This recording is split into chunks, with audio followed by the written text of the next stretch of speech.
Walton smart fridge presents TVS ইনসাইটে আপনাদের স্বাগত জানাচ্ছি। আমি শেখ আব্দুল্লাহ।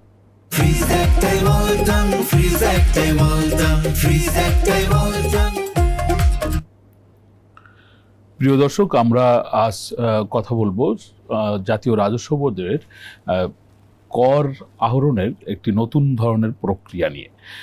আপনারা জানেন যে নাগরিকরা বিভিন্ন উপায়ে কর দেয়। কোনো ক্ষেত্রে সেই করের নাম হয় উচ্ছে কর, কোনো ক্ষেত্রে সেটি হয় মূল্য সংযোজন কর, কোনো ক্ষেত্রে সেটি আয়কর, আবার কোনো ক্ষেত্রে অন্যান্য আরও বেশ কিছু নাম রয়েছে। সারচার্জও একটি কর, যে কর সাধারণত একটু ধনী ব্যক্তিরা দেন। আবার আয়কর রিটার্নে আমরা যে সমস্ত সম্পদের তথ্য উল্লেখ করি সেখানে উল্লেখ থাকে যে কোন সম্পদের কী ধরনের মূল্য। উত্তরাধিকার সূত্রে এতদিন ধরে নাগরিকরা যে সম্পদ পেয়ে এসেছে তার মূল্য তারা অজানা উল্লেখ করত, কিন্তু আগামী অর্থবছর থেকে আসলে কোনো সম্পদের মূল্য আর অজানা থাকবে না। সেই সম্পদের মূল্য নির্ধারণ করেই তাকে তার রিটার্ন দাখিল করতে হবে, বা এই নতুন ধরনের ব্যবস্থা জাতীয় রাজস্ব বোর্ড নিতে যাচ্ছে। কোন ধরনের সম্পদের ক্ষেত্রে এই ধরনের ব্যবস্থা আরোপ করা হবে, তার সুফল জাতীয় রাজস্ব বোর্ড বা দেশ কিভাবে পেতে পারে, এই নিয়ে টিভিএসে আজ লিড নিউজ প্রকাশিত হয়েছে। নিউজটি করেছেন টিভিএসের সিনিয়র রিপোর্টার রিয়াদ হোসেন। আমরা তার কাছ থেকে সরকারের এই পরিকল্পনা সম্পর্কে শুনব। রিয়াদ ভাই, আপনাকে স্বাগত জানাচ্ছি। আপনার যে স্টোরি, আপনি বলছেন যে আগামী অর্থবছর থেকে কোনো সম্পদেরই মূল্য অজানা আর এই বিষয়টি থাকবে না। আসলে এটি কিভাবে সরকার এই প্রক্রিয়াটি শুরু করবে, বা এর সুবিধা সরকারের কি হতে পারে? আব্দুল্লাহ ভাই, আপনাকে ধন্যবাদ। প্রথমে সারচার্জের বিষয়টা একটু বলে নিই। যেহেতু সারচার্জ হচ্ছে আসলে করের উপর এক ধরনের মাসুল, যিনি কর দেন, তো এখন বিভিন্ন ক্ষেত্রে যারা বেশি সম্পদশালী তারাও দিতে পারেন, যারা অ্যালকোহল অথবা এই ধরনের মাদক বা তামাক টাইপের পণ্য যারা বিক্রি করেন তাদের উপরেও এই ধরনের সারচার্জ আরোপ হয়, যারা গাড়ি ব্যবহার করেন তাদের উপরেও সারচার্জ আরোপ হয়।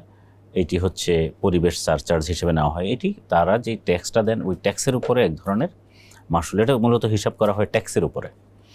এবার আসি আমাদের, অর্থাৎ হচ্ছে ওই ধরনের একজন ব্যবসায়ী অথবা ওই ধরনের একজন সম্পদশালী ব্যক্তি, সে যদি কথায় 100 টাকা হচ্ছে কর দেন, তাহলে সারচার্জ হচ্ছে ওই 100 টাকার উপরে, হয়তো যদি সেটা 5% হয় বা 7% হলে তাহলে 100 টাকা ট্যাক্স দিলে ওনার উপরে 10 টাকা হবে। 10 টাকা এটা অবশ্যই সম্পদের মূল্যের উপরে হবে না। আচ্ছা, এবার আসি মূল বিষয়টা, যেটা আসলে আমাদের আলোচনার মূল ইস্যু, সেটা হলো সম্পদ। আপনি যেটা বললেন যে উত্তরাধিকার সূত্রে বাড়ি, গাড়ি, অ্যাপার্টমেন্ট, জমি, কৃষি, অকৃষি জমি, ইভেন স্বর্ণ, এটি উত্তরাধিকার সূত্রে পেতে পারে, গিফট সূত্রে গিফটও পায়।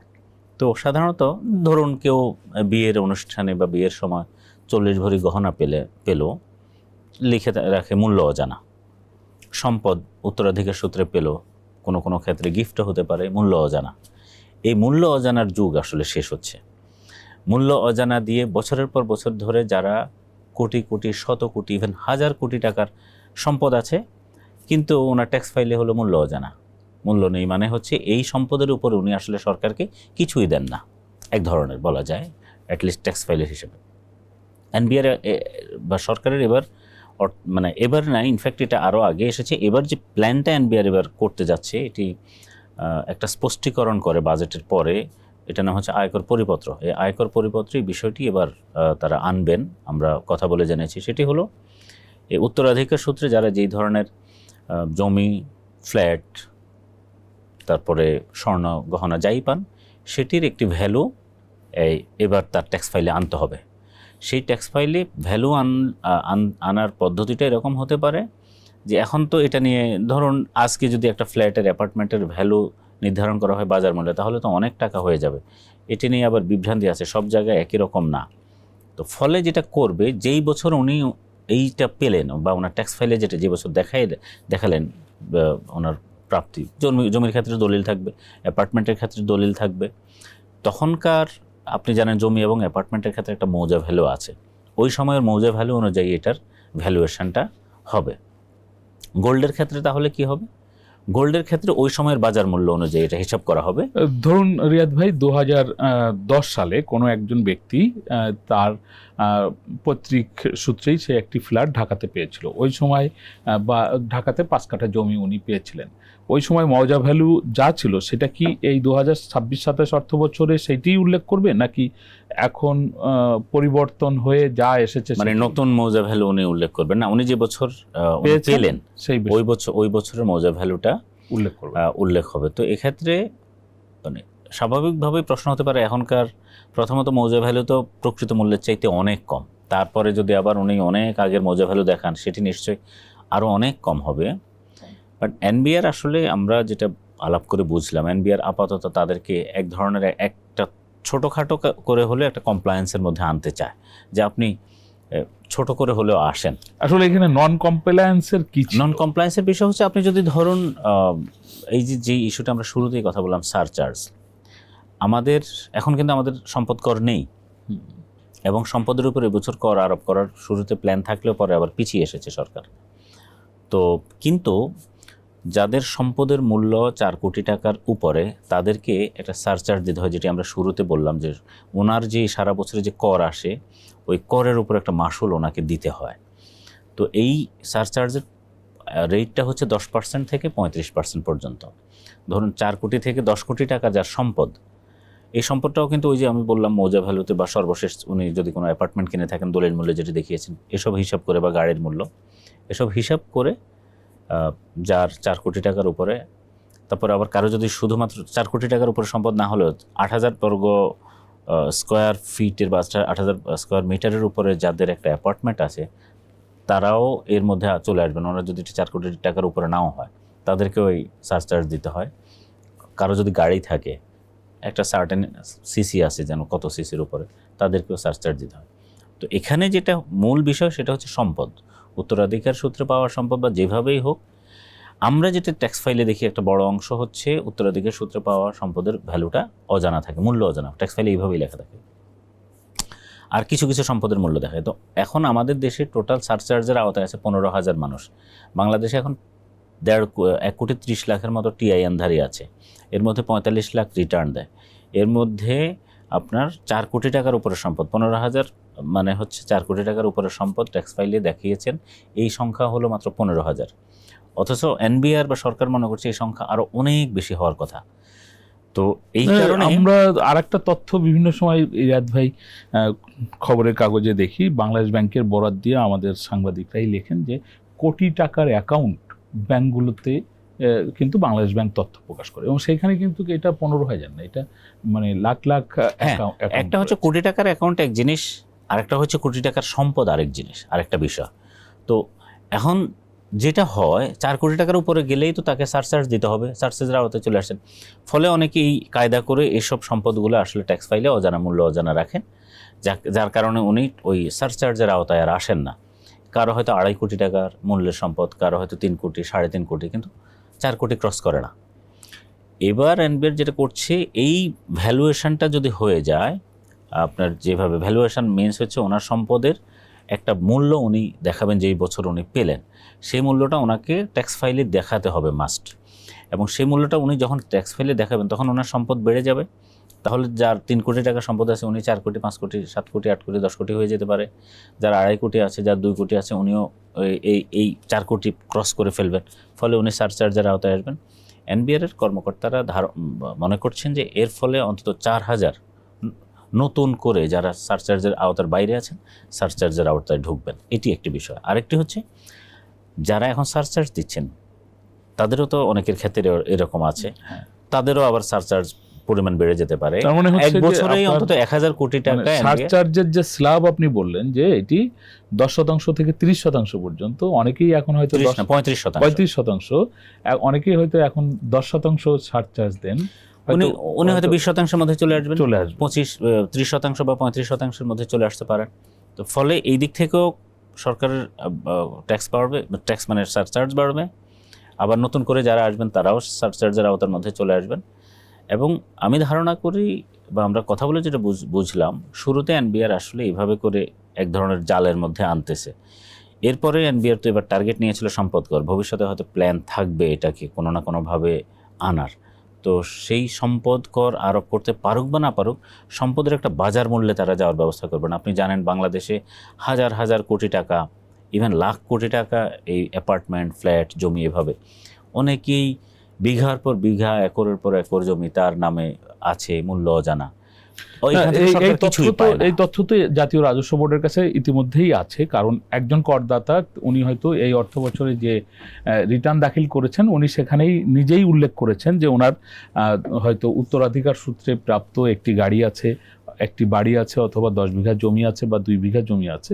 উনি হয়তো তার পাশে বলে রেখেছেন যে তার মূল্য উনি জানেন না, অথবা ওনার হয়তো আরেকটা বিষয় আছে, সেটা হচ্ছে কারো হয়তো ফলে এই রিটার্নগুলো তো এই যে কারা কারা তাদের মূল্য মানে উত্তরাধিকার সূত্রে সম্পদ পেয়েছে এবং মূল্য ঘোষণা করে নাই, এই তথ্য তো জাতীয় রাজস্ব বোর্ডের কাছে ইতিমধ্যে আছে।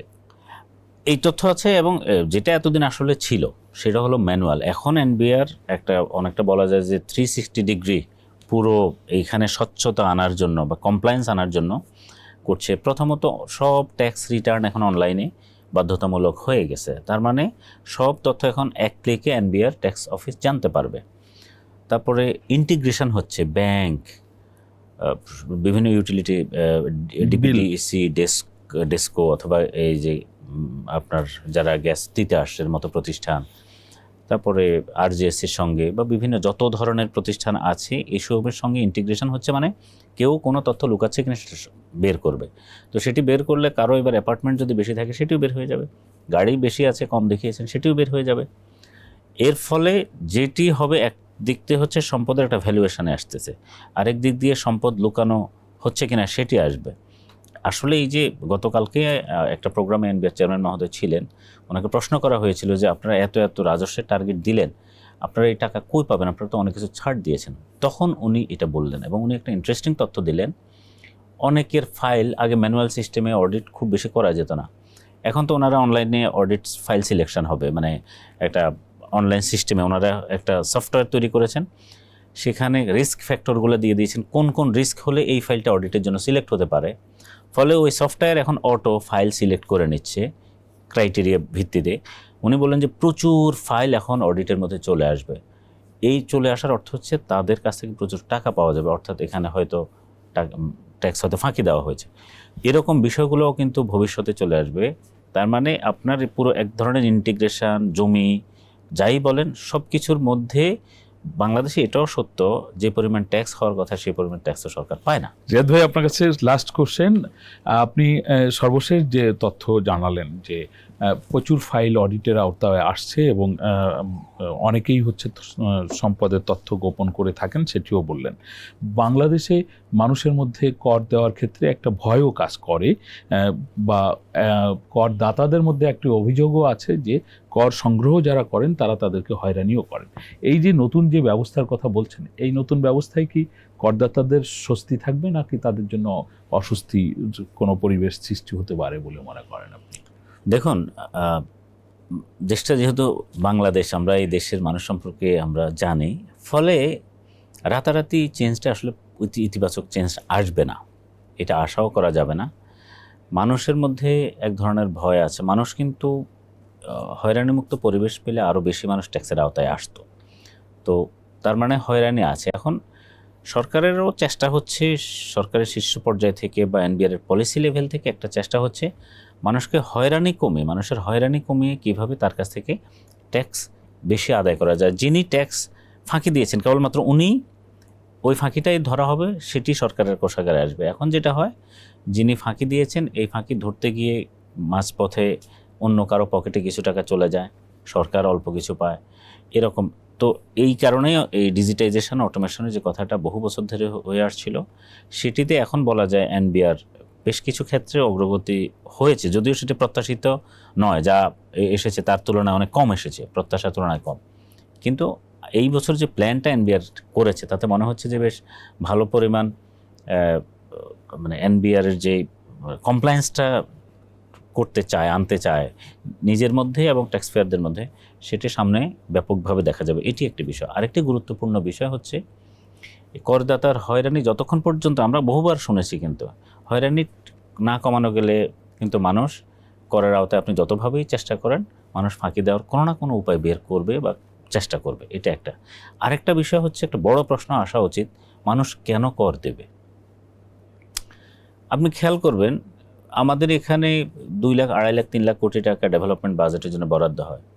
খুঁজলে দেখা যাবে যে 3 কোটি টাকা একটা রাস্তার জন্য বরাদ্দ করা হয়েছে, এখানে হয়তো অর্ধেকই অপচয় হয়ে গেছে, অদক্ষতা এবং দুর্নীতি, 2টা কারণে। তো এটা তো ট্যাক্স পেয়ারের মানি।